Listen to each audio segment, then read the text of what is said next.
I'm glad to hear that. Good. And I'll just spend the rest of the few minutes I have remaining talking about, what was the latest hot potato, I guess, which is this whole ICANN controversy. First of all, I guess I have to ask you very briefly, I take it there is a role of the department in transitioning this to potentially foreign control. I mean, this is your bailiwick, right? It is Commerce Department that is going to make this transition. Yes, and this falls under NTIA. Okay, so that the quote by, because I understand there was a meeting, I guess, last week in Singapore, so I guess that's probably 2 weeks ago, 2.5 weeks ago, and a Syracuse University professor of Internet governance who attended the meeting said, quote, Congress really has nothing to say about it. Now, that's not really true. I mean, we could not possibly have nothing to say about a function that's being done by the Commerce Department. Is this professor fundamentally incorrect? Well, can I explain the situation and let me... No, I don't think we have that much time. Is he fundamentally incorrect about that? Well, what Congress has to say is obviously about the actions of the Department of Commerce. I think what he's referring to is legally this is a contract that exists between ICANN and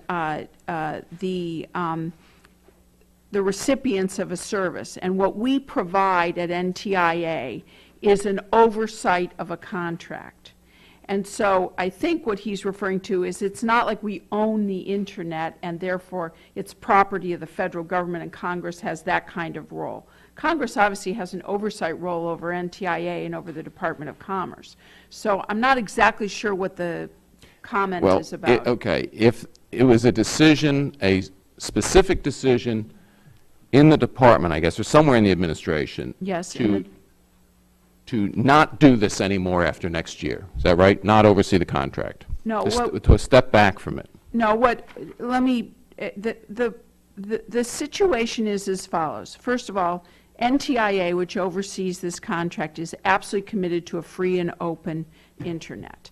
And it has been anticipated since the inception of this contract that NTIA would eventually step away from its role. Its role was envisioned as temporary. And in order to make this transition, and it's a transition process, we felt it was timely, NTIA felt it was timely to begin that transition process because we have 1 year left in the contract, but we also have the ability to extend the contract for two-year periods. So we have a very extensive amount of time for this unilaterally. We can choose to extend the contract. We get to unilaterally make this decision. And therefore, it allows us, during this process, we've said to ICANN, in order for us to make this transition, we want to make sure that there's an absolute multi-stakeholder model, that we maintain the security, the stability, and resiliency of the Internet's domain name system, that it meets the needs of its global customers, and that we maintain the openness of the Internet. Another criteria that we have set is that we will not accept a proposal that replaces ICANN with a government or intergovernmental organization.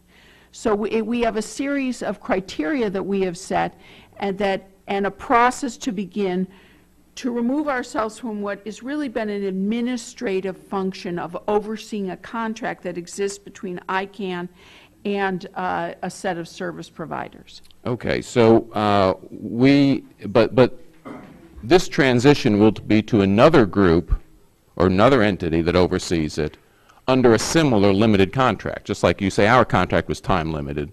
Their contract will be time limited, the oversight. The transition, I believe, will be that ICANN will remain, ICANN provides a set of services to 3 different groups, right? We basically are an administrative oversight of that contract. That administrative oversight function is to recede and not go to someone else. But to leave ICANN, we believe ICANN has matured enough to be able to execute the contracts on its own, which it has been doing. We've been just overseeing. Right, so we're making sure that this, but once we let this slip out of our hands, once this is out of the box, there's no putting the genie back in this bottle. I mean, we've had function for 16 years. You say it's temporary, but 16 years we've been doing this. Right. Once we let this genie out of the bottle, you really can't get it back in. I mean, we really will have taken a step that may not be, and matter of fact, the only reason I say is because in the context, I am far more concerned this year than I was last year. Because we actually have, you know, this country called Russia that is basically trying to expand its domain using internet control or suggesting control over opposition groups. Let me put it this way. The world is less free today than it was 2 months ago. I suspect it may be less free a year from now than it is today. One of the things we do is we're actually pretty certain that the internet does not become a tool of governments that choose to oppose freedom of the internet. There is no question whether it's even some of our allies. I mean, Turkey, you know, saying that we're going to somehow, you know, not allow Facebook, or we're going to put a tax, an effective tax on. I mean, these are all things that have been discussed. This is not like these are secrets. These are things that things have been discussed that are very antithetical to our ideas of the First Amendment. And if we believe that we are a force for expanding liberty and freedoms espoused by the First Amendment, why would we let this, why would we even talk about letting this genie out? I don't get it. So those are rhetorical questions. The real question I have is, it does take funding for your department to do this transition. So the professor is wrong. We clearly have a say because we have a say in funding of the department. Exactly. As I said, you have an oversight function on that, so I'm not exactly sure what his, but let me, Dr. Harris, may I assure you to something? We at the department are committed to a free and open internet, and your concerns about another government or that freedom being reduced are shared by us. And what, in the process of this transition, unless we are satisfied that these functions, these services can be provided in a way that we feel that they're not at risk of the criteria that I talked about, losing multi-stakeholder or not satisfying our customers, or not, or if there's any risk that we think that ICANN could be replaced by a government of some other sort, or there could be, then we will not proceed. These are criteria that we have set up because protecting a free and open internet, as you described, is something that we value absolutely. It's extremely important, as you said, not just to the First Amendment, to commerce, to government, etc. Well, I'm just going to close by saying this is just not my concern. Let me quote Bill Clinton on this, because the former president, who I think has a pretty good read of what's happening internationally, says, I quote, and this was in a panel discussion recently at a Clinton Global Initiative event, quote, a lot of people who have been trying to take this authority away from the U.S. want to do it for the sole purpose of cracking down on internet freedom and limiting it and having governments protect their backsides instead of empower their people. Mr. Chairman, I yield back. Well, thank you, Dr. Harris, and I'm going to go to Mr. Fattah. But I share Dr. Harris's feelings, and I think this committee ought to act. We saw the UN with regard to Syria. The administration tried to get resolution after 140,000 people have been killed. We cannot not move it. We have seen with regard to Crimea, with regard to Russia. We've seen anti-Israel things coming out of the UN that we can't get China to go with us. We can't.